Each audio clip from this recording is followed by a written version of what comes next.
शिव पुराण कहता है, मनुष्य अपने दुखों के लिए ईश्वर को दोष देता है, भाग्य को दोष देता है, समय को दोष देता है, लेकिन वास्तविक कारण इन सब से अलग है।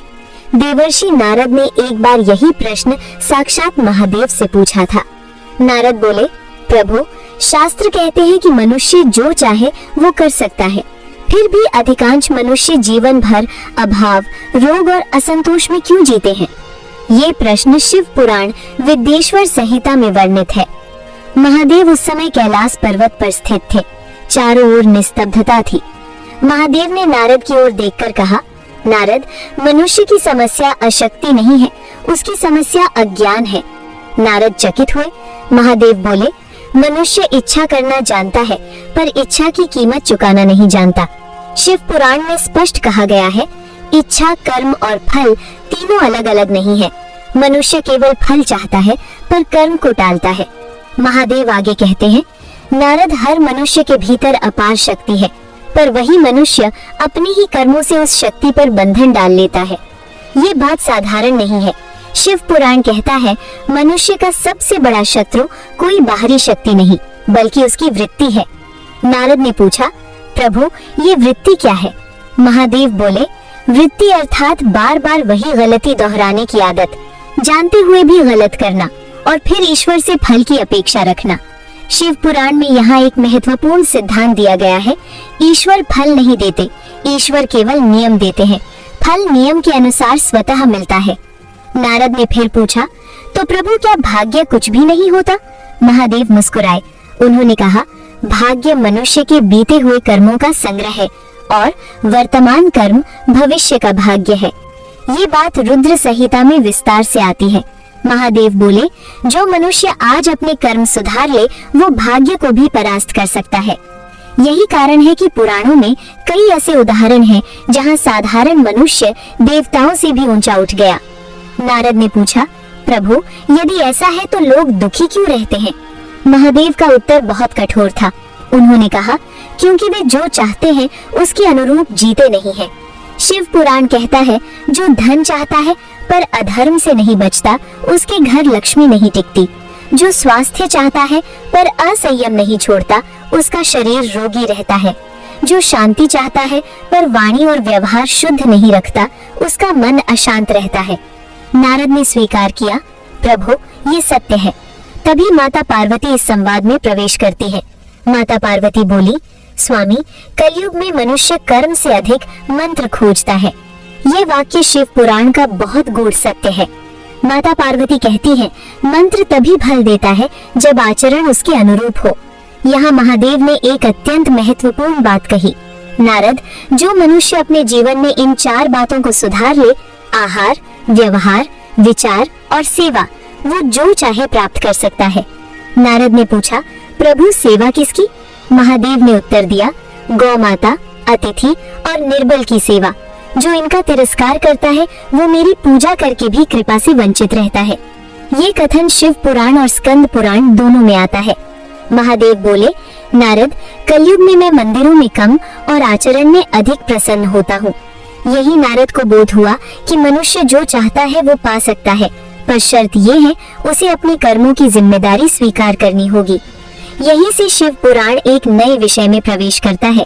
कौन से कर्म मनुष्य की शक्ति को नष्ट कर देते हैं और कौन से कर्म शिव कृपा को तुरंत सक्रिय कर देते हैं, इसी का विस्तार आगे बताया गया है। महादेव ने नारद की ओर देखकर कहा, नारद, मनुष्य ये नहीं जानता कि वो रोज अपने ही हाथों से अपनी शक्ति नष्ट करता है। नारद ने विनम्र होकर पूछा, प्रभु, वे कौन से कर्म हैं जो मनुष्य को असहाय बना देते हैं? महादेव बोले, शिव पुराण में इन्हें शक्ति नाशक कर्म कहा गया है।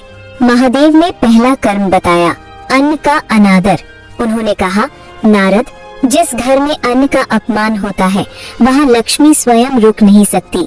ये कथन विद्येश्वर संहिता में स्पष्ट है। महादेव बोले, अन्न केवल भोजन नहीं, ये प्राण शक्ति है। जो थाली में अन्न छोड़ता है वो अनजाने में अपने जीवन से ऊर्जा छोड़ता है। नारद ने देखा, आज के युग में ये दोष सबसे अधिक है। महादेव ने दूसरा कर्म बताया, वाणी का पतन। उन्होंने कहा, जो व्यक्ति कटु वचन बोलता है वो अपने ही धर्म में कलह को न्योता देता है। शिव पुराण कहता है, वाणी केवल शब्द नहीं, ये कर्म का बीज है। कटु वाणी से कभी भी सुख का फल नहीं मिलता। फिर महादेव ने तीसरा कर्म बताया, गौ माता की उपेक्षा। ये कहते समय महादेव का स्वर गंभीर हो गया। उन्होंने कहा, नारद, गौ माता धरती पर मेरी साक्षात उपस्थिति है। ये वाक्य स्कंद पुराण और शिव पुराण दोनों में आता है। महादेव बोले, जो व्यक्ति गौ माता को भूखी, पीड़ित या अपमानित देखकर अनदेखा करता है, उसके घर धन टिक नहीं पाता। नारद ने प्रश्न किया, प्रभु, यदि कोई सेवा न कर सके तो? महादेव बोले, सेवा केवल धन से नहीं, भाव से होती है। एक मुट्ठी चारा, एक लोटा जल या सम्मान पूर्वक नमन, इतना भी काफी है। इसके बाद महादेव ने चौथा कर्म बताया, अहंकार। उन्होंने कहा, नारद, अहंकार मनुष्य की सबसे बड़ी आध्यात्मिक दरिद्रता है। शिव पुराण कहता है, जो स्वयं को सबसे अधिक बुद्धिमान समझता है वो सीखना बंद कर देता है, और जो सीखना बंद कर दे उसकी उन्नति रुक जाती है। नारद ने पूछा, प्रभु, तो फिर शिव कृपा किस पर तुरंत होती है? महादेव मुस्कुराए। उन्होंने कहा, अब मैं तुम्हें शक्ति जागरण कर्म बताता हूँ। पहला कर्म, नियमितता। महादेव बोले, नारद, मैं लंबी पूजा से नहीं, नियम से प्रसन्न होता हूँ।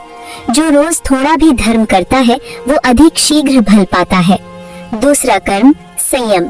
शिव पुराण कहता है, जो इंद्रियों को थोड़ा भी संयम में रखे उसकी शक्ति तेजी से बढ़ती है। तीसरा कर्म, सेवा। महादेव बोले, जो दूसरों के दुख में उपयोगी बनता है मैं उसके जीवन में स्वतः प्रवेश करता हूँ। यहाँ माता पार्वती फिर बोली, स्वामी, कलयुग में लोग लक्ष्मी चाहते हैं पर लक्ष्मी के स्वभाव को नहीं अपनाते। महादेव ने स्वीकृति में सिर हिलाया। उन्होंने कहा, लक्ष्मी वहाँ नहीं जाती जहाँ अव्यवस्था, आलस्य और असंयम हो। ये बात पद्म पुराण और शिव पुराण दोनों में मिलती है।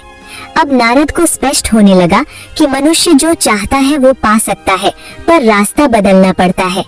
महादेव ने अंत में कहा, नारद, जो व्यक्ति अपने जीवन में इन दोषों को धीरे धीरे छोड़ दे वो मुझे अलग से पुकारे बिना भी मेरी कृपा पा लेता है। यहीं से शिव पुराण एक और गहरे विषय में प्रवेश करता है। क्या मंत्र बिना आचरण के फल देते हैं? और कौन सा शिव मंत्र मनुष्य की भीतरी शक्ति जगाता है? इसी का विस्तार आगे बताया गया है। जब महादेव किसी मनुष्य का भाग्य बदलने वाले होते हैं तो वो एक ऐसा क्षण आता है जिसे पुराणों में अंतिम संधि कहा गया है। ये वो समय होता है जब मनुष्य पूरी तरह टूट चुका होता है, लेकिन अभी भी भीतर एक प्रश्न जीवित होता है, हे महादेव, यदि सब कुछ समाप्त ही होना था तो मुझे यहाँ तक क्यों लाए? यही प्रश्न भाग्य परिवर्तन का द्वार है। शिव पुराण कहता है, जिस दिन मनुष्य ईश्वर से प्रश्न करने लगे उसी दिन वो अंधभक्त नहीं साधक बन जाता है, और शिव साधकों को कभी छोड़ते नहीं। उस समय महादेव मनुष्य से कुछ नहीं छीनते, बल्कि उससे झूठे सहारे छीन लेते हैं। वो सहारे जो उसे कमजोर बना रहे थे, गलत रिश्ते, झूठी उम्मीदें और वो अहंकार कि मैं सब संभाल लूंगा। जब ये सब गिरते हैं मनुष्य रोता है। वो समझता है कि सब कुछ खत्म हो गया, लेकिन वास्तव में वही उसका पुनर्जन्म होता है। नारद मुनि ने पूछा, प्रभु, यही वो समय है जब अधिकतर लोग टूटकर ईश्वर से भी दूर चले जाते हैं। महादेव ने उत्तर दिया, नारद, जो मुझे सौदे की तरह पूछता है वो संकट में मुझसे भाग जाता है, लेकिन जो मुझे आश्रय मानता है वो टूटकर भी मेरे चरणों से नहीं हटता, और जो चरणों में बैठ जाए उसका भाग्य अब मेरा उत्तरदायित्व होता है। पुराण कहते हैं, शिव अपने भक्त का भाग्य एक दिन में नहीं बदलते, लेकिन जिस दिन बदलते हैं उस दिन पूरा जीवन बदल जाता है। उस दिन अचानक मनुष्य के जीवन में छोटे छोटे संकेत आने लगते हैं। किसी पुराने व्यक्ति का फोन, किसी भूले अवसर का लौट आना, किसी अनजान का बिना कारण मदद करना। ये संयोग नहीं होते, ये शिव के हस्ताक्षर होते हैं। महादेव भाग्य बदलते समय कभी शोर नहीं करते, वो चुपचाप रास्ते खोलते हैं, और जो व्यक्ति इन संकेतों को पहचान ले वो आगे बढ़ जाता है। लेकिन जो व्यक्ति अब भी केवल शिकायत करता रहे, मेरे साथ ही क्यों, वो उसी मोड़ पर अटक जाता है। इसलिए पुराणों में कहा गया है, भाग्य उसी का बदलता है जो पीड़ा को प्रश्न में बदल दे और प्रश्न को साधना में। महादेव को लंबे मंत्र नहीं चाहिए, उन्हें केवल इतना भाव चाहिए, हे नाथ, आज जो भी कर रहा हूँ आपको समर्पित है। जब ये भाव स्थिर हो जाता है तब शिव मनुष्य के कर्मों को नया मार्ग दे देते हैं। यही कारण है कि कई बार बिना कारण रोग धीरे धीरे कम होने लगते हैं, मन का भय शांत होने लगता है और धन का प्रवाह रुक रुक कर सही लेकिन आने लगता है, क्योंकि शिव एक साथ सब नहीं देते, वो पहले मन को संभालते हैं फिर जीवन को।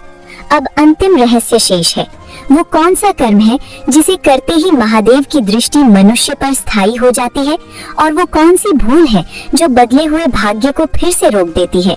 महादेव ने नारद से कहा, नारद, मनुष्य अक्सर अपनी दुर्भाग्य और गरीबी का कारण बाहर ढूंढता है, पर सच ये है उनकी ही वाणी, आचरण और सेवा उनकी शक्ति और समृद्धि का निर्धारण करते हैं।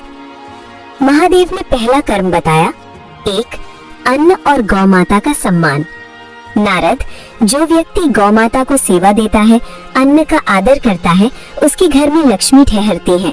जो अनादर करता है उसके घर में दरिद्रता बनी रहती है। ये बात शिव पुराण और स्कंद पुराण में स्पष्ट है। महादेव ने दूसरा कर्म बताया, 2. संयम और आचरण। नारद, जो व्यक्ति अपने शब्द और कर्म में संयम रखता है उसका मन स्थिर रहता है। जहाँ मन स्थिर है वहाँ भय और नकारात्मक ऊर्जा प्रवेश नहीं कर सकती। महादेव ने तीसरा कर्म बताया, 3. सेवा। सिर्फ शब्दों या मंत्रों से नहीं बल्कि किसी की भलाई करने से मैं प्रसन्न होता हूँ। निस्वार्थ सेवा शक्ति को जगाती है और लक्ष्मी को स्थिर करती है। नारद ने पूछा, प्रभु, क्या कुछ कर्म है जो लक्ष्मी को तुरंत दूर कर देते हैं? महादेव बोले, हाँ, जो घर में कटुवाणी, अहंकार, आलस्य और द्वेष फैलाए, गौ माता और अन्न का अनादर करे, वहाँ लक्ष्मी टिकती नहीं। जो ये सब करता है भले ही मंत्र जपे, फल नहीं पाएगा। माता पार्वती ने कहा, नारद, ये बात कलयुग में अधिक सच है। मनुष्य कम समय में धन और सुख पाने के लिए शॉर्टकट खोजता है, लेकिन सत्य ये है कि धन, सुख और शांति केवल सही कर्मों और भक्ति से ही मिलती है। महादेव ने कहा, नारद, जो व्यक्ति रोज थोड़ा भी धर्म और भक्ति करता है वो जल्दी फल प्राप्त करता है। जो संयम, सेवा और आचरण में लापरवाह है वो कभी भी स्थिर समृद्धि नहीं पाएगा। ये समझकर नारद ने कहा, प्रभु, अब मैं जान गया हूँ, मनुष्य जो चाहता है वो पा सकता है, पर अपने कर्मों और जीवन शैली को सुधारना आवश्यक है। कृपा केवल आचरण और भक्ति के अनुसार आती है। महादेव ने मुस्कुराकर कहा, सत्य यही है, मनुष्य जो अपने भीतर बदलाव लाए, जो संयम, सेवा और शुद्ध आचरण अपनाए, वही मेरी कृपा और लक्ष्मी का पात्र बनता है, और वही मनुष्य भीतरी शक्ति जागृत करके जो चाहे वो प्राप्त कर सकता है। यहाँ शिव पुराण में एक महान सिद्धांत है, अंतर्निहित शक्ति जागृत होती है जब जीवन और आचरण सत्य और भक्ति के अनुरूप हो। नारद ने समझा कि ये केवल सिद्धांत नहीं बल्कि जीवन बदलने वाला मार्ग है। महादेव ने अंत में कहा, नारद, कलयुग में मनुष्य को केवल मंत्र और जप पर भरोसा नहीं करना चाहिए। वास्तविक शक्ति उसके कर्मों, सेवा, संयम और श्रद्धा में है। जो इसे अपनाता है वो जीवन में कभी भी दरिद्र, रोगी या अशांत नहीं रहता। यहीं से शिव पुराण अगले विषय में प्रवेश करता है कि किस प्रकार साधक अपनी शक्ति और लक्ष्मी को स्थिर रख सकता है और भूत प्रेत, नकारात्मक ऊर्जा से सुरक्षित रह सकता है। इसी का विस्तार आगे बताया गया है। महादेव ने कहा, नारद, अब मैं तुम्हें बताऊंगा कि साधक कैसे अपनी शक्ति जागृत करता है और कैसे लक्ष्मी स्वयं उसके घर आती है। साधक की दिनचर्या। प्रभु की भक्ति में नियमितता अत्यंत महत्वपूर्ण है। साधक को चाहिए प्रतिदिन गौ माता और अन्न का सम्मान करना, संयमित वाणी रखना, निस्वार्थ सेवा करना, अपने मन और हृदय से ईश्वर की याद करना। जो इन चारों में नियमितता बनाता है वो मेरी कृपा और लक्ष्मी का पात्र बनता है। भीतरी शक्ति जागरण। जब साधक अपने अहंकार, आलस्य, द्वेष और लालच को छोड़ देता है, उसके भीतर अद्भुत शक्ति जागृत होती है। ये शक्ति उसे डर, नकारात्मक ऊर्जा और रोग से सुरक्षित रखती है। वो भय और अशांति से मुक्त होता है। शिव पुराण में स्पष्ट लिखा है, जो साधक अपने भीतर स्थिरता, संयम और सेवा लाता है, वो सभी बाधाओं से मुक्त रहता है। लक्ष्मी का आगमन। माता पार्वती ने कहा, स्वामी, जब साधक अपने आचरण, सेवा और संयम से जीवन यापन करता है, वो स्वयं ही लक्ष्मी का आकर्षण बन जाता है। घर में सुख, शांति और धन की स्थिरता इसी से आती है। महादेव ने आगे समझाया, जो व्यक्ति अपने भीतर इस शक्ति को जागृत कर लेता है, वो केवल अपने लिए नहीं, संपूर्ण परिवार और समाज के लिए भी सुख का स्रोत बन जाता है। भूत प्रेत, नकारात्मक ऊर्जा, भय, रोग सब उसके पास नहीं टिक सकते। मंत्र और आचरण का संबंध। महादेव ने कहा, नारद, मंत्र बिना आचरण के केवल ध्वनि है। सच्ची शक्ति तब आती है जब आचरण, सेवा और संयम के साथ मंत्र का जप किया जाता है। उदाहरण के लिए, ओम नमः शिवाय जप जो सही आचरण और भक्ति के साथ किया जाए, वो व्यक्ति के भीतर सकारात्मक ऊर्जा, शांति और समृद्धि उत्पन्न करता है। साधक का अंतिम फल। महादेव बोले, जो साधक अपने जीवन में नियमों का पालन करता है, गौ माता और अन्न का आदर, वाणी और आचरण में संयम, निस्वार्थ सेवा, नियमित भक्ति और मंत्र का जप, उसका घर लक्ष्मी से भर जाता है। उसका मन स्थिर रहता है, वो भय, रोग और दरिद्रता से मुक्त हो जाता है और उसके जीवन में सुख, समृद्धि और आनंद स्थायी हो जाता है। नारद का बोध। नारद ने कहा, प्रभु, अब मैं जान गया हूँ, मनुष्य जो चाहता है वो पा सकता है। शर्त ये है कि वो अपने कर्मों और जीवन शैली को सही दिशा में ले जाए। मंत्र, सेवा, संयम और भक्ति ही वास्तविक शक्ति है। महादेव मुस्कुराए और बोले, यही शास्त्रों का महान सत्य है। जो इसे अपनाता है, वो कभी भी नकारात्मकता, भय, गरीबी और रोग का शिकार नहीं होता, और यही साधक की सबसे बड़ी जीत है। समापन। आज जो भी भक्त श्रद्धा और आस्था से इस कथा को सुनेगा, नकारात्मक ऊर्जा और भय से मुक्त होगा, घर में लक्ष्मी का वास होगा, भूत प्रेत बाधा दूर होगी, सुख, शांति और समृद्धि स्थायी होगी, शिव कृपा उसके जीवन में स्थायी होगी। जैसे नारद ने समझा, वैसे ही सभी भक्त भी अपनी आंतरिक शक्ति जागृत कर सकते हैं। अगर वीडियो आपको पसंद आया है तो लाइक, सब्सक्राइब करना न भूलें और कमेंट में हर हर महादेव जरूर लिखें। महादेव आपकी सारी मनोकामना पूरी करे।